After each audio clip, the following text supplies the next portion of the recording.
ونستغفره ونعوذ بالله من شرور أنفسنا ومن سيئات أعمالنا من يهده الله فلا مضل له ومن يضلل فلا هادي له وأشهد أن لا إله إلا الله وحده لا شريك له وأشهد أن محمدا عبده ورسوله. قال الله تعالى في كتابه الكريم: يا أيها الذين آمنوا اتقوا الله حق تقاته ولا تموتن إلا وأنتم مسلمون. أما بعد. Saudaraku seiman, alhamdulillah kita bersyukur kepada Allah atas karunia dan nikmat yang Allah berikan kepada kita. Kita lanjutkan kaidah yang keberapa ya? Lupa. Ke-11.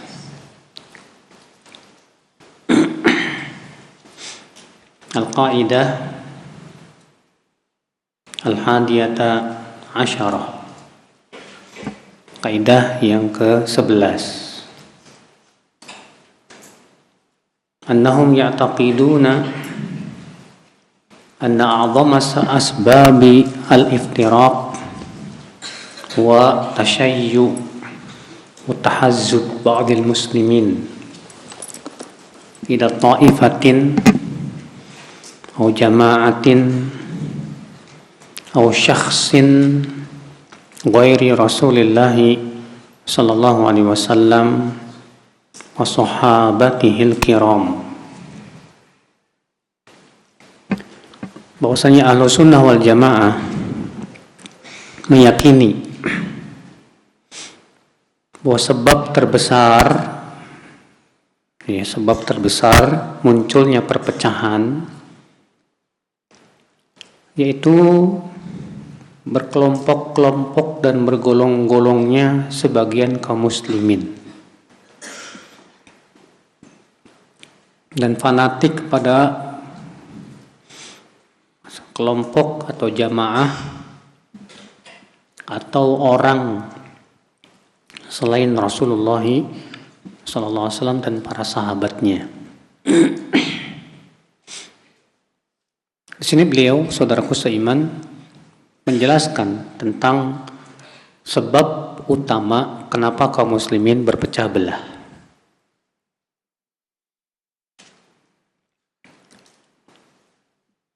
Apa itu? Yaitu fanatik golongan, fanatik kelompok, fanatik individu. Mana dalilnya? Dalilnya firman Allah dalam surat Al-An'am ayat 159. Allah berfirman, innal ladzina farraqu dinahum wa kanu syi'a lasta minhum fi syai'. Sesungguhnya orang-orang yang memecah belah agama mereka dan mereka menjadi kelompok-kelompok syi'a, lasta minhum fi syai', engkau tidak termasuk dari mereka ya sedikit pun. Berkata Ibnu Katsir, al-zahir anna al-ayata 'ammatun fi kulli man faraqa dinallah wa kana mukhalifan lah. Yang tampak, yang zahir, bahwa ayat ini umum untuk setiap orang yang memecah belah agama Allah dan menyelisihi agama Allah. Fa inna Allah ba'atha rasulahu bil huda wa dinil haqqi liyudhhirahu 'ala ad-dini kulli. Karena Allah mengutus rasulnya dengan membawa hidayah dan din yang hak agar Allah memenangkan di atas seluruh agama. Wa syar'uhu wahidun la ikhtilafa fihi wa la iftiraq. Dan syariat Allah itu satu, tidak ada padanya perbedaan, tidak pula perpecahan.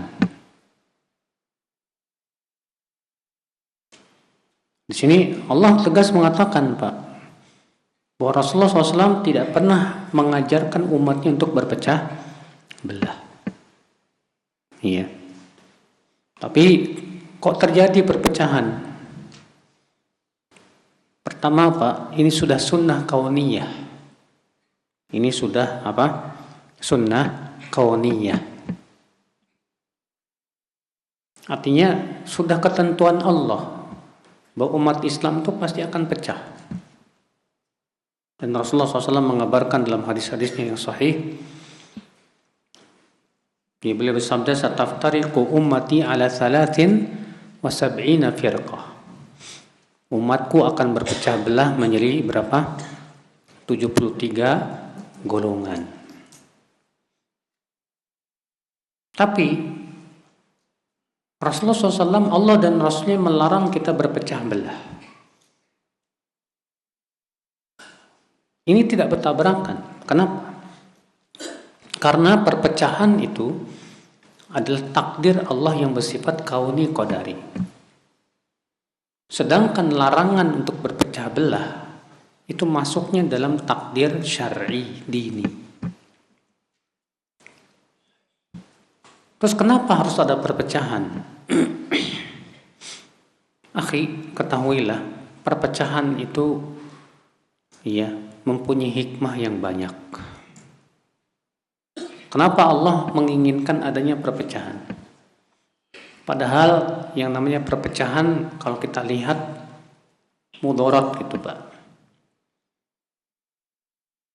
Yang harus kita pahami Pak, Allah itu punya sifat ingin menguji hamba-hambanya. Dengan ujian itu, Allah ingin memilah dan memilih. Nah, di antara ujian itu adalah perpecahan. Dengan adanya perpecahan, Allah ingin memilih dan memilah antara orang yang mengikuti wahyu dengan orang yang mengikuti hawa nafsu. Dengan adanya perpecahan akan tampak antara orang yang sungguh-sungguh mencari kebenaran dengan orang yang tidak punya kesungguhan. Iya, makanya Pak, dengan adanya perpecahan ini kelihatan tuh Pak, siapa yang ilmunya kokoh, kuat dia dalam berpegang kepada sunnah. Siapa yang dia mudah sekali Pak, tertium angin syubhat. Makanya subhanallah, perpecahan itu memilah dan memilih Pak. Ikhwata Islam, saudaraku seiman, rahimani wa rahimakumullah jami'an. Tapi bukan berarti kita diizinkan untuk berpecah belah, tidak. Dan perlu kita untuk memahami juga apa makna perpecahan. Perpecahan itu disebut perpecahan apabila menyimpang dari jalan yang lurus. Jalan Allah dan Rasulnya. Jalan Rasulullah dan para sahabatnya. Itu perpecahan. Mana dalilnya? Dalilnya firman Allah dalam surat Al-An'am ayat 153. Allah Ta'ala berfirman, wa anna hadha sirati mustaqima fattabi'uh wa la tattabi'us subul fatafarraqa bikum an sabili. Dan bahwasanya inilah jalanku yang lurus, ikutilah. Dan jangan kamu mengikuti jalan-jalan selainnya. Niscaya jalan-jalan itu akan memecah belah kalian dari jalan yang lurus. Tuh lihat. Dalam hadis yang dikeluarkan Imam Al-Hakim dari hadis Abdullah bin Mas'ud, Rasulullah SAW menulis sebuah garis lurus Pak. Ditulis garis lurus. Kemudian menggambar garis sebelah kanan kirinya banyak. Kemudian Rasulullah SAW menunjuk garis yang lurus tersebut sambil berfirman, sambil membawakan firman Allah, wa anna hadha sirati mustaqima fattabi'uh. Dan inilah jalanku yang lurus, maka ikutilah. Dan Rasul menunjuk kepada jalan-jalan yang ada di kanan kirinya. Apa kata Rasulullah? Wala tattabi'us subul. Jangan kamu ikuti jalan-jalan yang ini. Fatafarraqa bikum, niscaya jalan-jalan yang ini nih, yang di kanan kiri ini, fatafarraqa bikum, memecah belah kalian, ansabilihi, dari jalan Allah tadi. Ayat ini tegas sekali, Pak, memberikan kepada kita pemahaman bahwa perpecahan itu adalah, yaitu ketika seseorang menyimpang dari jalan yang lurus. Makanya Abdullah bin Mas'ud mengatakan apa? Al-jama'atu al-haq wa in kunta wahdak. Al-jama'atu ma wafaqal haq. Disebut al-jama'ah adalah yang sesuai dengan al-haq, kebenaran. Wa in kunta wahdak, walaupun kamu hanya satu orang. Lihat. Walaupun kamu hanya satu orang, tapi kamu sesuai dengan jalan yang lurus, kamulah yang disebut dengan apa? Al-jamaah. Ikhwata Islam, saudaraku seiman. Nah, apa sebab perpecahan? Di sini beliau menjelaskan kenapa muncul perpecahan. Tadi sudah kita sebutkan bahwa perpecahan sebabnya adalah fanatik golongan, fanatik individu. Antum fanatik sama organisasi, di mana antum memberikan loyalitas dan permusuhan ya berdasarkan organisasi antum, pakai antum pemecah belah. Iya. Bikin perkumpulan, entah itu perkumpulan goeser, perkumpulan motor dan yang lainnya. Bikin perkumpulan hukumnya apa? Boleh saja. Pada asalnya mubah saja, Pak. Cuman perkumpulan ini jangan sampai disertai dengan fanatik. Iya. Di mana mereka yang ada di perkumpulan itu loyalitas dan permusuhannya di atas kelompoknya, perkumpulannya. Ini yang bahaya, Pak. Ini yang tidak boleh. Dan kenyataan banyak seperti itu.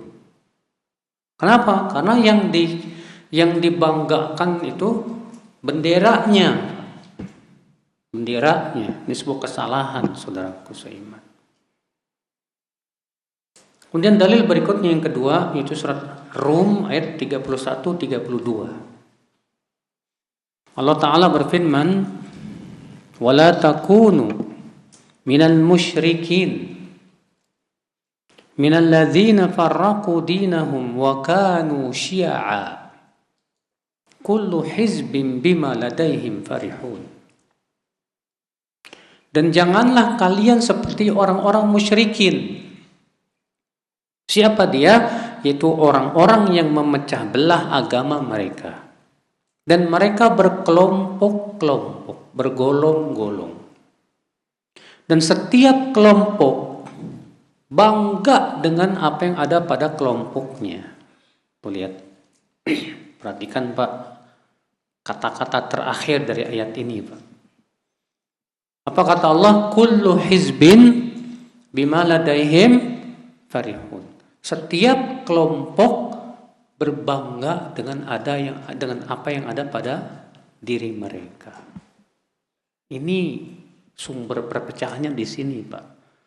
Ketika setiap kelompok itu lebih membanggakan kelompoknya. Iya. Makanya ya, akhi, hatta antum ngaku salafi, kalau loyalitas dan permusuhan antum atas dasar perkumpulan antum atau yayasan atau organisasi, antum bisa disebut hizbi. Disebut apa? Hizbi. Ya. Atau antum memberikan loyalitas dan permusuhan atas dasar ustadz yang antum ngefans padanya. Antum ngefans sama seorang ustadz, sehingga semua yang diucapkan ustadz itu, Pak, bagaikan wahyu dari langit.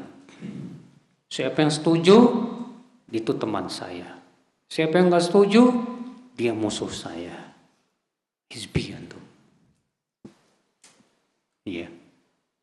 Karena Islam tidak pernah mengajarkan seperti itu. Kalau pendapat Ustadz antum itu didukung oleh Al-Quran, hadis dan ijma', na'am. Tapi kita mengikuti Ustadz itu karena dalil, bukan semata-mata karena apa? Ustadznya, bukan. Kalau si Ustadz tersebut punya pendapat dan ternyata pendapat tersebut tidak ada nasnya, sebatas pendapat ijtihad beliau saja, dan diselisih oleh Ustadz yang lainnya, maka seperti ini nggak boleh jadi sumber perpecahan, Mbak. Situ nggak mau ikut pendapat si Ustadz Fulan, berarti situ bermasalah manhajnya. Ajib, ya, bermasalah manhajnya hanya karena tidak ikut pendapatnya ijtihadnya Ustadz Fulan. Justru yang menuduh seperti ini bermasalah manhajnya, Pak. Kenapa? Karena bukan manhaj salaf memaksakan pendapat dalam permasalahan yang masih bersifat ijtihadiyah, yang tidak ada nasnya. Iya. Ikhwat Islam, saudaraku seiman. Maka Allah mengatakan di sini, kullu hizbin bima ladaihim farihun. Setiap kelompok berbangga dengan apa yang ada pada kelompoknya ini. Qala Ibnu Katsir, berkata Ibnu Katsir, wa hadhil ummatu aidan ikhtalafu fima bainahum ala nihalin kulliha dhalah illa wahidah. Dan umat ini juga berselisih di antara mereka, ya, menjadi beberapa kelompok. Yang Rasulullah sebutkan ada berapa kelompok? 73 golongan. Semuanya tersesat kecuali satu kelompok saja.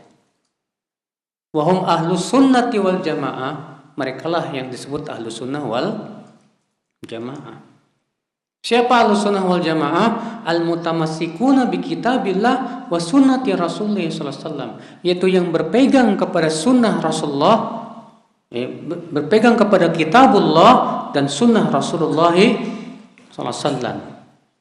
Wa bima kana alaihi sadrul awal minas sahabati wat tabi'ina wa a'immatil muslimina fi qadimid dahri wa hadithihi, dan berpegang kepada apa yang dipegang oleh generasi pertama berupa sahabat, tabi'in dan para ulama kaum muslimin dari semenjak zaman dahulu sampai sekarang. Iya. Nah, itulah yang disebut dengan ahlus sunnah wal jamaah. Cuma masalahnya, Pak, penamaan ahlus sunnah itu jadi rebutan. Rebutan enggak? Rebutan. Di Indonesia banyak kok yang mengaku dirinya aswaja. Saya ahlus sunnah wal jamaah. Cuma masalahnya, Pak, sebatas pengakuan saya ahlus sunnah nggak cukup, Mas. Semua orang kalau cuma ngaku mah gampang, semua orang bisa. Masalahnya siapa sebetulnya ahlus sunnah wal jamaah? Ketika Rasulullah SAW mengabarkan umat Islam berpecah belah menjadi 73 golongan, semua di neraka kecuali satu. Siapa dia? Kata Rasulullah, ma ana alaihil yauma wa ashabi, yaitu siapa yang aku dan para sahabatku di atasnya. Berarti siapapun yang akidahnya, ibadahnya, manhajnya, tata cara beragamanya sesuai dengan Rasulullah dan para sahabatnya, dialah ahlus sunnah wal jamaah. Dan siapa yang menyimpang, dia bukan ahlus sunnah wal jamaah.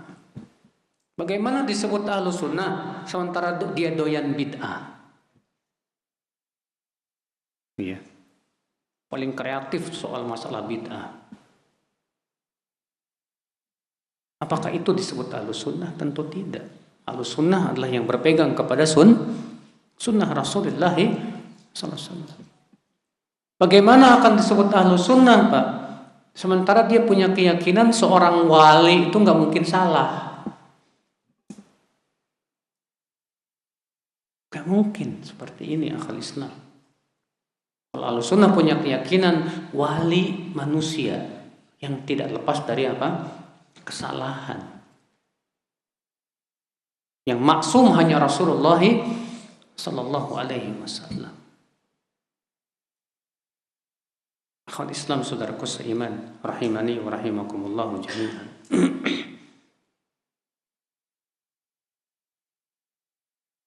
Ibnu Abbas pernah ditanya, anta ala millati Ali atau ala millati Utsman? Hai Ibnu Abbas, kamu ini pengikut Ali apa pengikut Utsman? Apa kata Ibnu Abbas? Bal ana ala millati Rasulillah sallallahu alaihi wasallam. Aku adalah pengikut Rasulullah sallallahu alaihi wasallam. Ikhwata Islam, saudaraku seiman, rahimani wa rahimakumullah jami'an. Jadi saudaraku seiman, ya, jangan pernah fanatik kita kepada apa? Kelompok madhab. Fanatik madhab itu nggak boleh, Pak, tercela dalam Islam. Tapi banyak di zaman sekarang nih, Pak, sebagian para penuntut ilmu yang ilmunya masih setengah-setengah, ya, menyeru supaya fanatik madhab. Katanya nggak boleh banyak-banyak. Kalau kamu madhab Syafi'i, Syafi'i aja. Kalau kamu madhab Hambali, Hambali aja. Nggak boleh banyak-banyak. Kita katakan subhanallah. Apakah kebenaran itu terbatas pada madhab Syafi'i?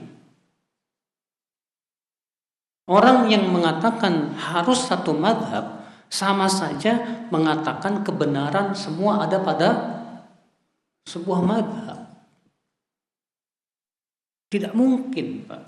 Tidak ada satupun ulama madhab yang mengklaim bahwa semua ijtihadnya benar. Tidak ada.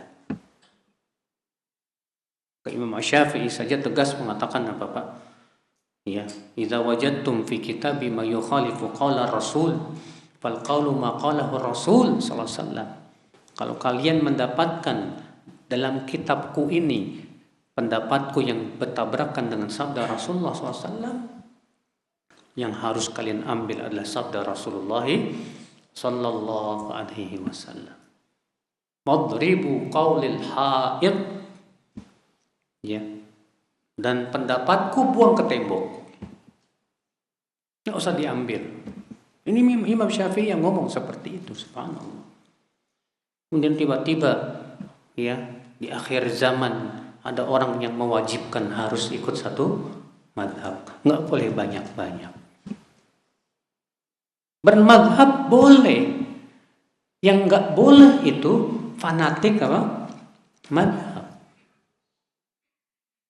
Kita menuntut ilmu dari satu madhab dulu, bagus, gak masalah, untuk memudahkan saja. Tapi madhab itu wasilah, Pak. Madhab itu apa?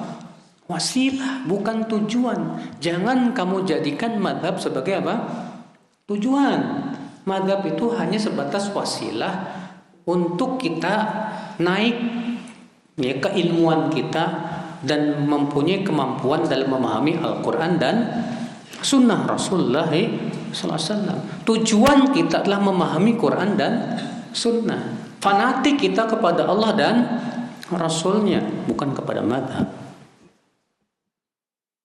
Ikhwati Islam, saudaraku seiman, rahimani wa rahimakumullah jami'an. Iya. Maka ikhwati Islam, saudaraku seiman, jadi kata beliau di sini kaidah yang ke-11 bahwa sumber terbesar munculnya perpecahan apa tadi? Fanatik golongan. Iya.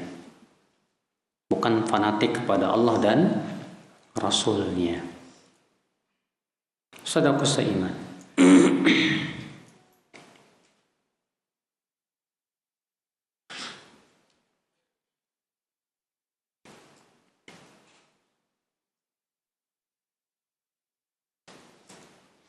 Kemudian kita masuk ke al-qaidah as-saniyata asyarah, kaidah yang ke-12. Annahum ya'taqiduna anna al-bai'ata syar'iyyah la takunu illa li imamin muslimin bay'ahu ahlul hilli wal aqdi wal 'ammatu tab'un lahum. Ahlussunnah meyakini bahwa baiat yang sesuai dengan syariat tidak boleh kecuali kepada pemimpin muslim yang dibaiat oleh ahlul hilli wal aqdi. Ya, siapa ahlul hilli wal aqd? Ahlul hilli wal aqd adalah sebuah lembaga yang berisi ulama dan orang-orang yang berpengalaman, ya, di mana tugas ahlul hilli wal aqd ini Pak untuk memilih pemimpin yang sesuai dengan kriteria dan syarat-syaratnya. Karena dalam Islam Pak, tata cara pemilihan pemimpin itu ya dengan dua. Dalam Islam ya, tata cara pemilihan pemimpin itu dengan dua cara. Cara yang pertama itu wasiat dari pemimpin sebelumnya. Wasiat dari siapa? Pemimpin sebelumnya. Kalau seorang khalifah berwasiat, ya, bahwa yang akan menjadi khalifah setelahku nanti adalah si fulan, sah. Contohnya Umar bin Khattab. Umar bin Khattab menjadi khalifah berdasarkan wasiat Abu Bakar, di mana Abu Bakar berwasiat bahwa nanti yang akan menjadi pemimpin setelahku siapa? Umar. Maka Umar pun diangkat menjadi khalifah berdasarkan wasiat khalifah sebelumnya. Atau yang kedua, yaitu dipilih oleh ahlul hilli wal aqdi. Seperti ya, contohnya siapa? Utsman.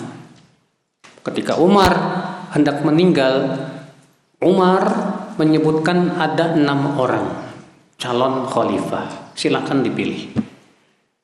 Ya, siapa yang milih? Itu lembaga yang disebut dengan ahlul hilli wal aqdi. Yang kemudian dari 6 orang ini 5 orang semua mengundurkan diri. Maka Utsman pun kemudian diangkat menjadi apa? Khalifah. Ini dalam Islam, Pak. Adapun dengan tata cara seperti di Indonesia pemilihan umum ya itu bukan dari Islam. Itu adalah tata cara yang disebut dengan demokrasi. Siapa? Rakyat yang milih. Iya, rakyat yang milih berdasarkan suara yang terbanyak. Kalau suara terbanyaknya Garong, berarti yang jadi pemimpin Garong. Kalau yang suara terbanyaknya orang-orang soleh, yang jadi pemimpin soleh. Kalau yang suara terbanyaknya bencong, ya jadi pemimpin ya sesuai dengan suara terbanyak, Pak. Ya. Maka dari itu, saudaraku seiman, kalau Islam tidak seperti itu. Tapi ya, Ahlussunnah wal Jamaah meyakini siapapun yang menjadi pemimpin walaupun caranya tidak sesuai dengan syariat Islam, wajib diakui hasilnya. Ya betul, pemilu memang tidak sesuai dengan syariat Islam, tapi hasilnya tetap wajib kita apa? Akui. Dan kita yakini bahwa dia seorang pemimpin dan kita baiat sama dia. Ya. Dalilnya mana? Hadis Nabi SAW bersabda, kata Rasulullah SAW, alaikum bisam'i wa ta'ah wa in ta'ammara alaikum abdun habasyiyyun mujadda'ul atraf. Hendaklah kalian mendengar dan taat walaupun kalian dipimpin oleh hamba sahaya Ethiopia yang telinganya buntung. Padahal Pak, dalam pemilihan pemimpin,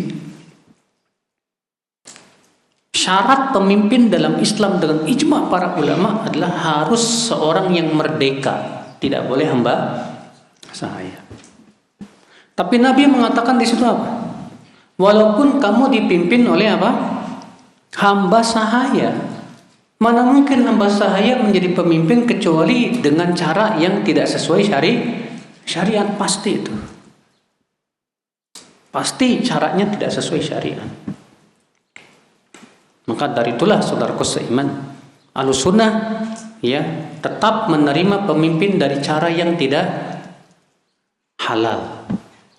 Memberontak dalam Islam haram dengan ijma para ulama semuanya. Tapi ketika ada pemberontakan dan dia berhasil menjadi pemimpin, semua ulama ijma juga wajib menerima hasilnya. Seperti yang terjadi ya di zaman dulu ketika Abdul Malik bin Marwan ya memerangi Abdullah bin Zubair sebagai khalifah ya di Hijaz. Yang kemudian Abdullah bin Zubair pun terbunuh, sehingga Abdul Malik bin Marwan pun mengambil tampuk kepemimpinan. Barulah kemudian Abdullah bin Umar baiat kepada Abdullah Malik bin Marwan. Saudaraku seiman rahimani wa rahimakumullah jami'an. Ini akhi saudaraku seiman rahimani wa rahimakumullah. Nah, baiat ini untuk siapa? Baiat itu adalah untuk pemimpin muslim. Ya, pemimpin negara yang punya kemampuan untuk menjalankan roda kepemimpinan, roda pemerintahan. Bukan pemimpin kelompok, bukan.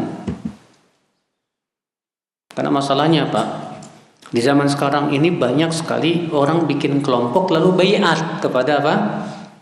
Pemimpin kelompoknya, Pak. Ini saya banyak sekali tuh yang baiat-baiatan. Banyak, Pak. Dan masing-masing mewajibkan harus baiat sama pemimpinnya.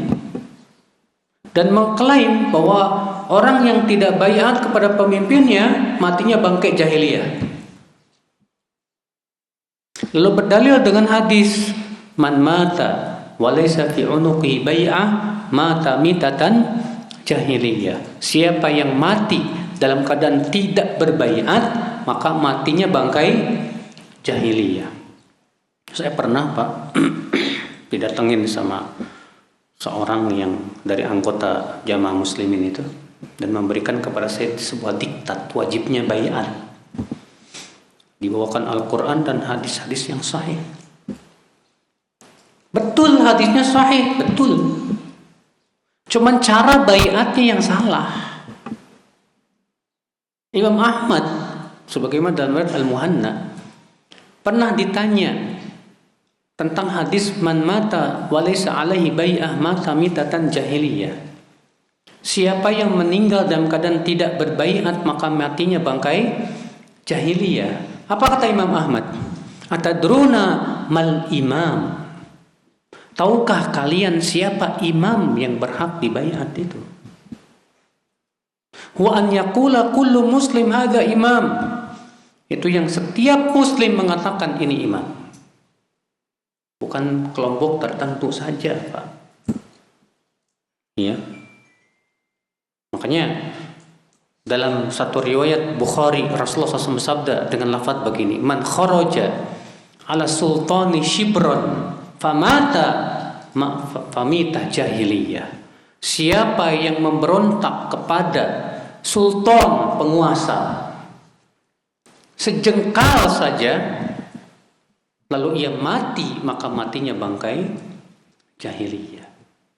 Di situ Nabi menyebutkan dengan kata sultan, penguasa. Berarti pemimpin itu yang berkuasa di negeri tersebut, Pak. Selama dia seorang muslim, maka wajib kita akui dia sebagai seorang muslim. Iya. Dan yang membaiatnya siapa? Ahlul hilli wal aqdi. Ahlul hilli wal aqdi. Adapun rakyat ngikut mereka. Ngikut siapa? Ahlul hilli wal aqdi. Ikhwata Islam saudaraku seiman. Iya. Nah ini saudaraku seiman rahimani wa rahimakumullah jami'an. Jadi akhi, baiat ya itu hanya diperuntukkan untuk siapa? Penguasa muslim yang sah, yang mempunyai wilayah kekuasaan. Ya. Ikhwata Islam saudaraku seiman. Terus bagaimana? Apakah syaratnya penguasa muslim itu harus menjalankan roda pemerintahan sesuai dengan hukum Allah? Ya, kita katakan menjalankan roda pemerintahan sesuai dengan hukum Allah memang wajib. Tapi kalau ternyata ada pemimpin yang tidak berhukum dan hukum Allah, apakah mutlak kita katakan kafir dan dia bukan muslim, bukan pemimpin kita? Tidak. Tetap dia adalah pemimpin. Dalilnya mah hadis. Wa Rasulullah sallallahu alaihi wasallam bersabda, "Sayakunu ba'di a'immah yahtaduna bi ghairi hadi wa yastannuna bi ghairi sunnati. Wa sayaqumu fihim rijalun qulubuhum qulubu syayatin fi juthmanil ins." Akan ada setelahku nanti pemimpin-pemimpin yang mengambil petunjuk selain petunjukku dan mengambil sunnah selain sunnahku. Lihat, mengambil petunjuk selain petunjuk Rasulullah. Petunjuk siapa, Pak? Petunjuk bikinan sendiri, undang-undang manusia. Mengambil sunnah selain sunnah Rasulullah. Sunnah siapa? Sunnah buatan manusia. Ya. Kemudian Rasulullah bersabda apa? Wasayaqumu fihim rijal, dan akan ada nanti orang-orang, ya, pemimpin-pemimpin, qulubuhum qulubu syayatin, hati mereka berhati setan. Fi juthmanil ins, tapi badannya manusia. Hatinya setan, badannya manusia. Maksudnya gimana, Pak? Jahat itu pemimpin. Ketika Rasulullah ditanya oleh Hudzaifah bin Yaman, apa yang harus kami lakukan terhadap pemimpin seperti itu, hai Rasulullah? Apa kata Rasulullah, Pak? Isma' wa ati, tetap dengar dan taat. Tentunya selama bukan maksiat, ya Pak. Wa in duriba dhahruk wa ukhidha maluk, kata Rasulullah, walaupun hartamu diambil dan punggungmu dipukul. Subhanallah. Saudaraku seiman rahimani wa rahimakumullah jami'an. Maka dari itu ya akhi, ini keyakinan Ahlus Sunnah wal Jamaah. Walaupun itu pemimpin zalim, tetap kita wajib baiat sama pemimpin itu. Kata para ulama, ya, imamun dzalum arba'ina sana atau sab'ina sana khairun, ya, min fitnatin tadum. Pemimpin yang zalim 70 tahun itu lebih ringan mudaratnya dibandingkan tidak ada pemimpin, sehingga apa? Fitnah yang luar biasa. Kalau nggak ada pemimpin, nggak jelas, saling bunuh, saling ini dan yang lainnya, rusak semuanya, hancur. Ikhwata Islam saudaraku seiman rahimani wa rahimakumullahu jami'an. Makanya Rasulullah SAW sabda, man ra'a min amirihi syai'an yakrahuhu falyasbir. Siapa yang melihat pemimpinnya melakukan sesuatu yang ia tidak suka, sabarlah. Sabar, disuruh sabar oleh Rasulullah SAW. Bahkan Rasulullah mengabarkan akan muncul pemimpin yang lebih mementingkan dirinya daripada rakyatnya, Pak. Kata Rasulullah, innaha satakunu atharah. Nanti akan muncul al-atharah. Siapa al-atharah? Itu kata Imam Nawawi, itu orang-orang yang lebih mementingkan dirinya daripada orang lain. Ini pemimpin ini, Pak, nggak mikirin hak rakyat, bodoh amat. Yang dia pikirin cuma hak dirinya saja, kepentingan dirinya saja, kepentingan partainya, kayak di zaman sekarang.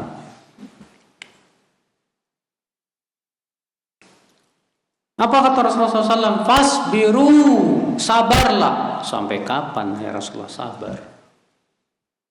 Kata Rasulullah, fasbiru hatta talqauni ala haud. Sampai kalian berjumpa denganku di telaga haud. Jadi sabarnya sampai kapan, Mas? Sebagian orang, Pak, ketika saya bawakan hadis suruh sabar, langsung bilang apa? Sampai kapan kita sabar? Ya. Yang namanya kesabaran kan ada batasnya. Kita bacakan hadis ini. Sabarlah sampai berjumpa denganku di telaga Haud. Kamu mau nggak berjumpa dengan Rasulullah di telaga Haud? Kalau kamu mau berjumpa dengan Rasulullah di telaga Haud, sabarlah. Berarti pemahaman kebalikannya apa? Kalau kamu tidak sabar, kamu tidak akan berjumpa dengan Rasulullah sallallahu alaihi wasallam di telaga Haud. Ikhwata Islam, saudaraku seiman, rahimani wa rahimakumullah jami'an. Makanya Rasulullah SAW bersabda, as-sam'u wa ta'ah 'alal mar'il muslim fima ahabba wa karih. Ya, mendengar dan taat kepada pemimpin, ya, dalam baik dalam perkara yang ia sukai maupun dalam perkara yang ia tidak suka. Malam yu'mar bimaksiyah, selama tidak diperintahkan kepada maksiat. Fa idza amara bimaksiatin, kalau ia memerintahkan kepada maksiat, fala sam'a wala ta'ah, tidak boleh ditaati dalam maksiat itu. Tapi bukan berarti kita membangkang, memberontak, tidak. Sabar terhadap pemimpin zalim itu, Pak, bukan artinya kita setuju sama kezalimannya, bukan. Karena sebagian orang ada yang memahami begitu. Oh, berarti kalau kita sabar menghadapi pemimpin zalim, kita setuju dengan kezalimannya. Kita katakan kita tidak setuju dan tidak boleh setuju. Tapi kita sabar karena melaksanakan perintah Rasulullah sallallahu alaihi wasallam dalam hadis-hadisnya yang sahih. Iya. Tapi hati kita tidak boleh ridho, tidak boleh ridho. Tentunya, Pak, yang terbaik bagi kita adalah mendoakan mereka supaya dapat hidayah. Iya. Berkata Ibnu Taimiyah rahimahullah dalam kitab Minhajus Sunnatin Nabawiyah, jilid 1 halaman 527. Al-maqsudu minal imamati inama yahsulu bil qudrati was sultani. Fa idza buhi'a bai'atan hasalat bihal qudrah was sultan sara imaman. Maksud tujuan dari adanya kepemimpinan adalah terhasilkan dengan adanya kemampuan dan kekuasaan. Apabila seseorang dibaiat dan ia punya kemampuan dan kekuasaan, maka dialah yang menjadi imam. Dialah yang menjadi pemimpin. Walihadza qala a'immatus salaf. Oleh karena itu para ulama salaf berkata, man sara lahu qudrah wa sultan. Siapa yang memiliki kemampuan dan kekuasaan, yaf'alu bihima maqsudal wilayah, di mana dengan kemampuan dan kekuasaan tersebut dia bisa menjalankan maksud tujuan kepemimpinan, fahuwa min ulil amri, maka dia termasuk ulil amri, alladzina amarallahu bi ta'atihim, yang Allah perintahkan kita ya untuk menaati mereka, malam ya'muru bi ma'siyatillah, selama mereka tidak memerintahkan kepada maksiat. Fal imamatu mulkun wa sultan. Berarti kepemimpinan itu hakikatnya apa? Mulkun, ya, kerajaan dan kekuasaan. Wal mulku la yasiru mulkan bi muwafaqati wahidin walathnain. Dan seseorang tidak menjadi raja hanya kalau disetujui oleh 1 atau 2 atau 3 atau 4, tidak. Illa an takuna muwafaqat haula'i taqtadi muwafaqat ghairihim bihaitsu yasiru malikan bidzalik. Kecuali kalau 1, 2, 3 ini sangat berpengaruh kepada rakyat yang sangat umum, sehingga ketika ia dibaiat oleh beberapa orang semua jadi ikut, maka pada waktu itu gak masalah. Iya. Ini saudaraku seiman rahimani wa rahimakumullah jami'an. Kaidah ini penting sekali untuk dipahami zaman ini, Pak. Karena zaman sekarang ini banyak pertama yang tidak paham tentang hakikat siapa yang disebut dengan ulil amri. Orang-orang khawarij di zaman sekarang, Pak, takfiri, mensyaratkan ulil amri itu harus yang betul, yang hanya apa? Berhukum dan hukum Allah. Kalau tidak berhukum dan hukum Allah, maka dia bukan ulil amri. Ini madhab khawarij. Iya, madhab khawarij. Kalau Ahlussunnah wal Jamaah mengatakan setiap yang menjadi pemimpin dan punya kekuasaan dan kemampuan, maka dialah pemimpin. Makanya ya, kalau syaratnya, Pak, pemimpin itu harus seperti Abu Bakar dan Umar, susah. Sistem pemerintahan itu sudah berubah, Pak, semenjak zaman Banu Umayyah, Muawiyah. Yang tadinya khilafah ala minhajin nubuwah berubah menjadi apa? Kerajaan. Ya, zaman Muawiyah turun kepada anaknya Yazid bin Muawiyah, turun kepada anaknya lagi, turun temurun. Ini jadi apa? Sistem apa? Kerajaan. Ya. Tapi apakah para ulama mengingkari sistem ini? Enggak. Banu Umayyah digulingkan oleh Banu Abbasiyah. Banu Abbasiyah pun berkuasa selama berabad-abad lamanya. Dan Banu Abbasiyah banyak ya pemimpin-pemimpinnya yang sesat, Pak.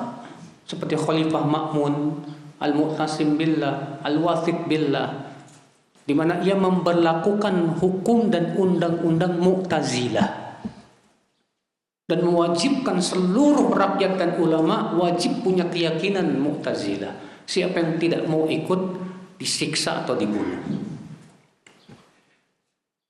Tapi apakah ada ulama yang memberontak? Tidak. Bahkan Imam Ahmad, beliau disiksa 2 tahun lamanya demi untuk disuruh untuk meyakini keyakinan Mu'tazilah. Imam Ahmad tidak mau dan istiqomah terus, Masya Allah.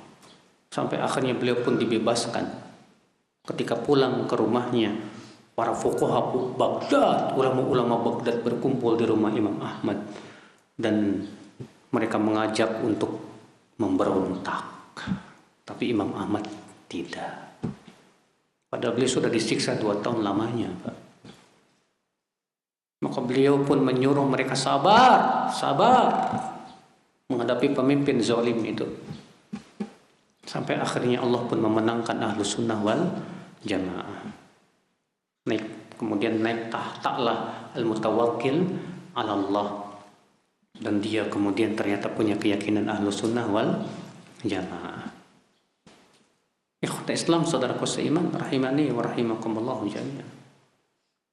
Ini saudaraku seiman. Jadi ini kaidah yang harus kita pahami betul. Karena zaman sekarang ini banyak pemikiran-pemikiran takfiri, Pak. Dan banyak yang terpengaruh masalahnya, Pak. Bahwa katanya yang disebut ulil amri itu hanya kalau berhukum dan hukum Allah. Ya. Berdasarkan sebuah riwayat, yaqudun nas bi kitabillah, yang memimpin mereka berdasarkan kitabullah. Kita katakan bahwa betul hadis itu sahih. Tapi bukan syarat mutlak, dalam artian itu sangat dikedepankan. Adapun kalau ternyata dia tidak ya menghukumi manusia dengan kitabullah, alias dia berdasarkan hawa nafsu, kita tidak boleh menaati sesuatu yang tidak sesuai dengan Al-Quran dan Sunnah Rasulullah Sallallahu Alaihi Wasallam. Coba antum lihat di zaman sekarang, Pak. Menurut antum, negara kita ini 100% bertabrakan dengan Al-Quran dan Sunnah tidak? Seperti yang diklaim oleh orang-orang takfir itu. Katanya pemerintah Indonesia membabat syariat Islam 100%. Kata siapa? Dulu dia dinikahkan sama siapa? KUA cara menikahkannya gimana? Tetap mengikuti syariat Islam. Ya, yang ada di KUA bagian agama tentang masalah warisan juga masih sesuai dengan syariat Islam.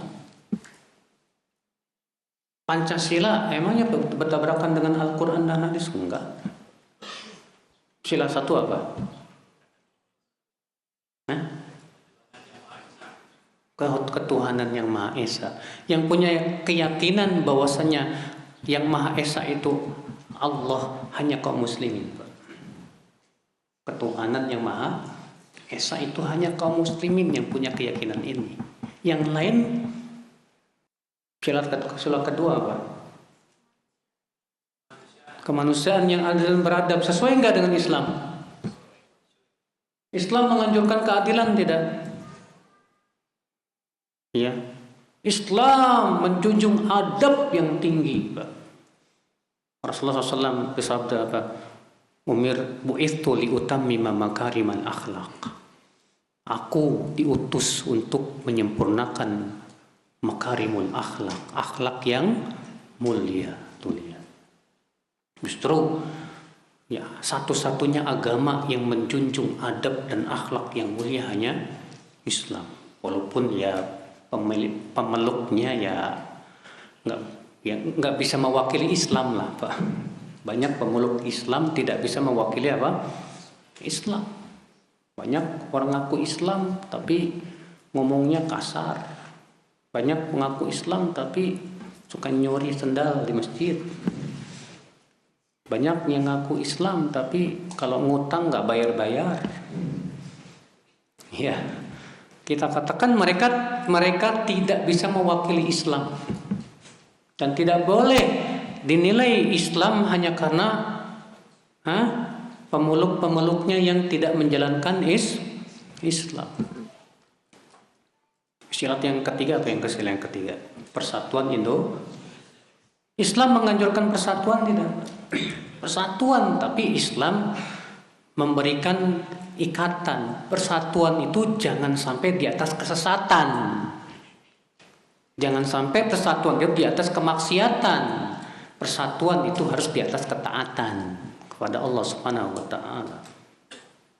Iya.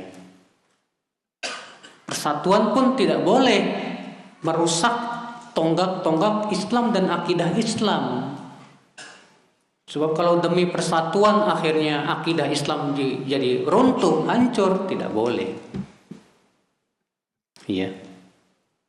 Seperti masalah apa? Toleransi, Pak. Dalam Islam toleransi itu sebatas membiarkan. Membiarkan saja, nggak ganggu. Tapi masalahnya kan mereka mintanya lebih dari itu. Disuruh kita mengucapkan selamat hari raya mereka. Iya, apa seperti itu toleransi? Bukan toleransi, saudaraku seiman. Nah ini ya akal Islam. Hanya sebatas mengingatkan saja, mimba fadzakir fa inna dzikra tanfa'ul mu'minin. Antum kalau berkhayal pengen punya pemimpin kayak Umar bin Khattab, ya, coba kita mikir, Pak. Kita sebagai rakyatnya sudah seperti rakyat Umar belum? Makanya Abdul Malik bin Marwan berkata kepada rakyatnya, ya ma'syarar ra'iyah ansifuna. Wahai rakyatku, bersikap adillah kalian kepadaku. Turiduna minni sirata Abi Bakrin wa Umar. Kalian ingin aku seperti Abu Bakar dan Umar. Wala tasiruna bisiratihima. Tapi kalian sebagai rakyat tidak seperti rakyatnya mereka. Kita pengen punya pemimpin yang adil, nggak zolim. Tapi kita sebagai rakyat zolim, Pak. Banyak nggak, Pak, orang di Indonesia ngaku Islam, tapi cara nikahnya aja nggak mau ngikutin syariat Islam? Banyak nggak? banyak masih nanggap apa itu dangdutan, belum lagi campur baur laki-laki perempuan, anaknya pengen sesuai syariat, dimusuhin.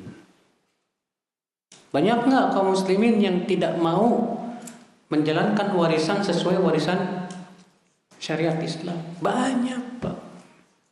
Maunya bagi rata, nggak perlu pakai syariat Islam. Makanya kita jangan berhayal dulu deh, ya. Yang terpenting bagaimana memperbaiki diri sendiri dulu, Pak. Allah berfirman, "Innallaha la yughayyiru ma biqaumin hatta yughayyiru ma bi anfusihim." Sesungguhnya Allah tidak mengubah suatu kaum sampai mereka mengubah apa? Sampai mereka merubah dirinya sendiri. Allah tidak mengatakan sampai mereka mengubah pemimpinnya, pemerintahnya, enggak. Tapi Allah mengatakan sampai mereka mengubah dirinya sendiri. Berarti perubahan harus dimulai dari mana? Dari sendiri. Ya. Perubahan dalam Islam mulai dari individu-individu. Setiap individu harus mau berubah. Kalau individu-individunya sudah berubah, Allah berikan pemimpin yang sama, Pak. Allah berikan pemimpin yang sama. Karena pemimpin itu bagaikan cermin buat suatu bangsa, Pak. Makanya para ulama selalu mengatakan, ya, bahwa ar-ra'i mir'atur ra'iyah, pemimpin itu cermin suatu bangsa. Kalau pemimpinnya hebat, kuat, soleh, adil, itu cermin, memang insya Allah bangsanya juga seperti itu. Kalau pemimpinnya zolim, ya karena bangsanya juga apa? Zolim. Allahnya mengatakan begitu dalam Al-Quran. Wa kadzalika nuwalli ba'dadh-dhalimina ba'dhan bima kanu yaksibun. Demikianlah kami jadikan untuk orang zolim itu pemimpin dari kalangan orang zolim juga. Bima kanu yaksibun, disebabkan oleh perbuatan-perbuatan mereka. Ya. Makanya tugas kita ini masih panjang, Pak, untuk mendakwahi orang supaya menjadi pribadi-pribadi yang bertakwa kepada Allah. Ya, kalau semuanya sudah bertakwa, insya Allah Allah berikan juga pemimpin yang bertakwa kepada Allah Subhanahu wa taala. Saudaraku seiman, rahimani wa rahimakumullah jami'an. Ini saudaraku seiman, ya, saya kira cukup sampai di sini. Kita buka tanya jawab.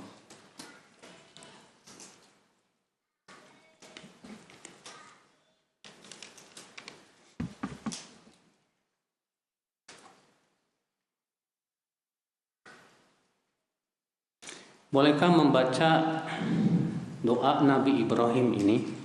Rabbana gfirli wali walidayya walil mu'minina yauma yaqumul hisab. Pendapat jumhur ulama mengatakan bahwa doa-doa yang ada dalam Al-Quran boleh dibaca saat sujud dengan syarat. Syaratnya adalah dengan niat doa, bukan dengan niat baca Quran. Kenapa? Karena Rasulullah SAW melarang membaca Quran saat ruku dan sujud. Ya. Jadi kalau antum mau baca ini boleh, tapi dengan syarat. Niatnya bukan dalam rangka membaca Al-Quran. Iya. Apa arti dari sekufu? Misal pendidikan istri lebih tinggi dari suami. Akhi, kufu yang paling kufu itu adalah dalam din. Dalam apa? Din, agama. Kalau istrinya S1, suaminya S-teler, tapi suaminya bertakwa, agamanya bagus, ilmunya Masya Allah, sekufu. Itu disebut apa? Sekufu. Iya. Adapun kalau suaminya agamanya rusak, istrinya bagus, nggak sekufu. Tidak sekufu, saudaraku sekalian. Makanya sekufu yang paling menjadi tolak ukur itu adalah masalah agama, din. Makanya kata Rasulullah SAW, tunkahul mar'ah li arba. Wanita itu dinikahi karena 4. Karena kecantikannya, atau karena apa? Keturunannya, atau karena apa? Hartanya, atau karena apa? Agamanya. Kata Rasulullah, fadfar bidzatid din, taribat yada. Pilih yang karena apa? Agamanya. Walaupun Abu Hanifah berpendapat apa? Cantik juga penting. Karena tujuan nikah kan supaya mata kita apa? Tertunduk. Lah kalau istri kita nggak cantik, gimana bisa nundungin pandangan? Katanya. Ya, itu masalah kecantikan itu sifatnya relatif, Pak. Iya.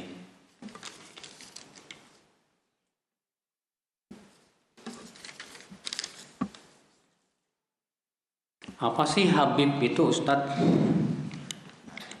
Di zaman sekarang itu Pak Habib itu identik dengan orang-orang yang mengaku dirinya keturunan Nabi. Iya. Dan tentunya Pak, sebatas keturunan Nabi tidak cukup, sampai agamanya pun sesuai dengan yang dibawa oleh Rasulullah SAW.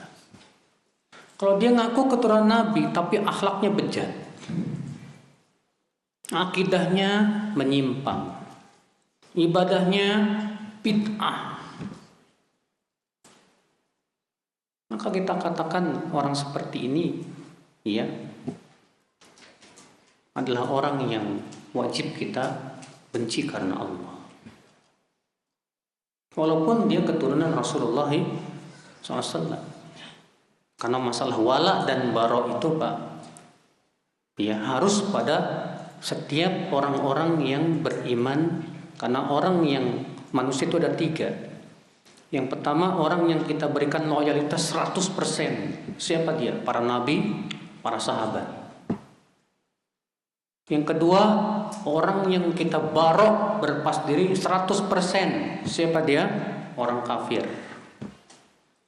Dan yang ketiga, orang yang dari satu sisi kita cintai, tapi dari satu sisi lain kita benci. Siapa dia? Setiap muslim yang melakukan dosa-dosa besar. Kita cintai karena dia masih muslim, masih mencintai Allah dan Rasulnya. Dan kita benci karena apa? Perbuatan dia. Semakin dekat kepada sunnah, semakin kita cintai. Semakin jauh dari sunnah, semakin kita tidak cintai. Walaupun dia mengaku keturunan apa? Rasulullah SAW. Bolehkah memakai masker saat sholat jamaah karena mulut bau? Atau karena di samping kita bau? Kalau kita tahu mulut kita bau, upayakan dihilangkanlah sebelum pergi ke masjid. Banyak kok sekarang ya, untuk bisa menghilangkan mulut apa? Bau mulut. Ada itu buat kumur-kumur Pak, menghilangkan bau mulut itu. Kumur-kumur pakai itu apa? Laserin, ya. Laserin bukannya obat batuk Pak. Listerin kali. Yang mana yang benar ini?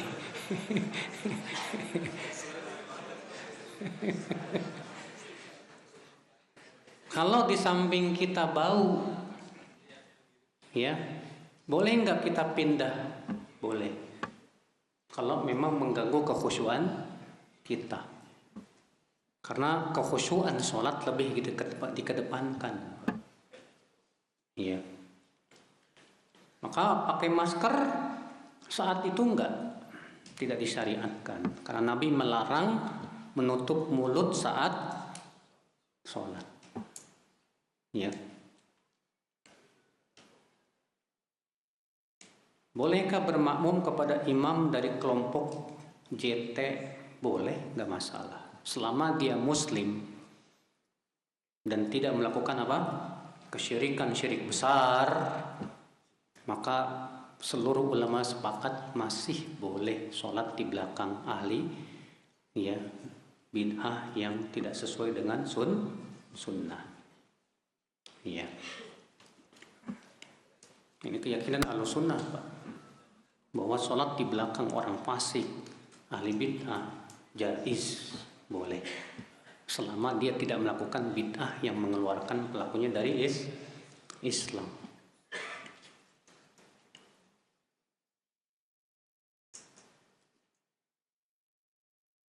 Bolehkah membaca zikir pagi atau petang sambil beraktivitas? Misalnya sambil berolahraga atau menuju ke kantor di kendaraan. Kalau di kendaraan nggak masalah, Mas. Kita sambil baca zikir pagi dan petang. Tapi kalau ambil olahraga, antum bisa nggak tuh? Ngos-ngosan loh. Sambil lari, ya. Sulit, Pak.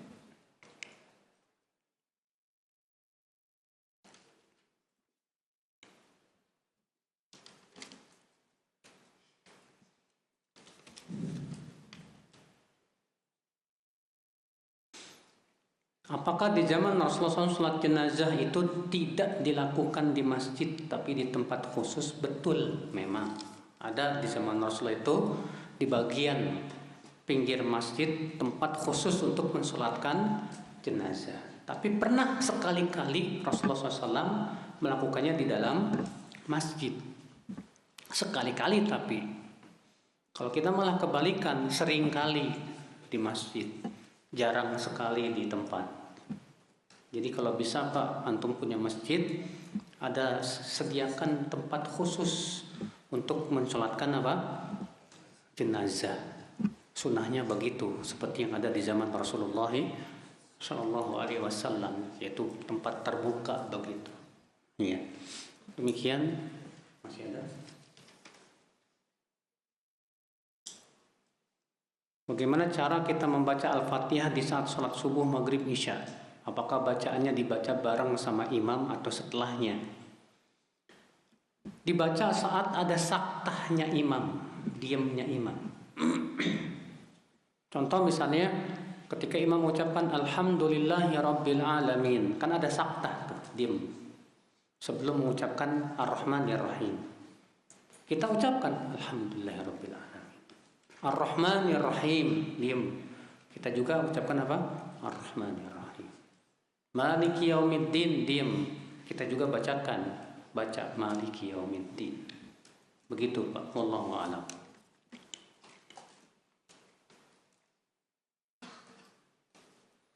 Apa hukum nazar?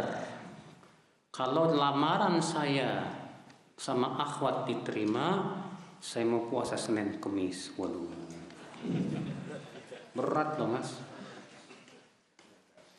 Saya katakan Pak, hukum nazar itu kata Rasulullah SAW, ya, biasanya dilakukan oleh orang bakhil.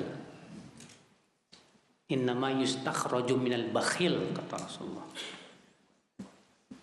Jadi yang lebih baik jangan deh, hanya karena diterima lamarannya sama akhwat sampai nazar, ya, memberat-beratkan diri sendiri. Sebab konsekuensinya ketika antum tidak melaksanakan, antum wajib bayar kafarat.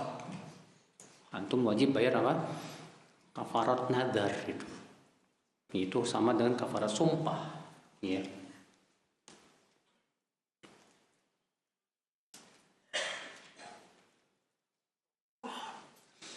Waktu saya menunaikan ibadah haji, saya pakai masker. Sah nggak haji saya? Sah. Yang penting kan antum melakukan ya ibadah ritual-ritualnya kayak wukuf di Arafah, mabit di Muzdalifah, melempar jumroh, ya.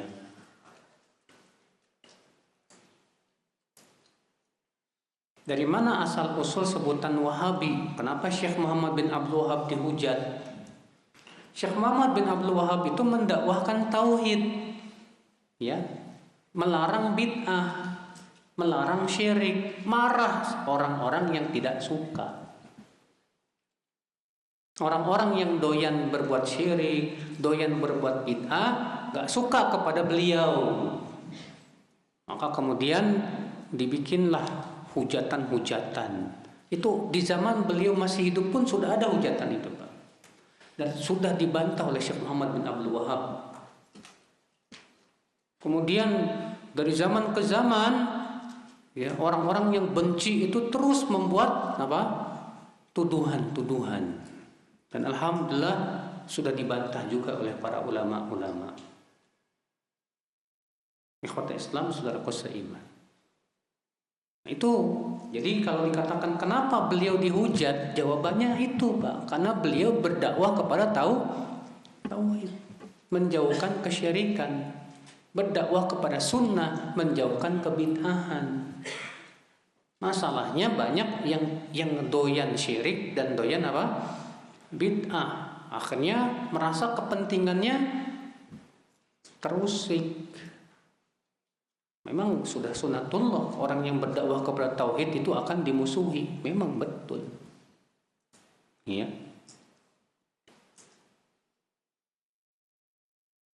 Saat di jalan adzan selesai, bolehkah langsung berdoa dan mustajab atau menunggu datang ke masjid? Boleh, silahkan Anda berdoa walaupun di jalan yang sedang berjalan gitu. Iya. Yang jelas kata Syekh Abdurrahman As-Sa'di, orang yang paling besar pahalanya saat pergi ke masjid yang paling banyak berzikirnya kepada Allah. Iya. Demikian, subhanakallah bihamdik, asyhadu an la ilaha illa anta astaghfiruka wa atubu ilaik. Assalamualaikum warahmatullahi wabarakatuh.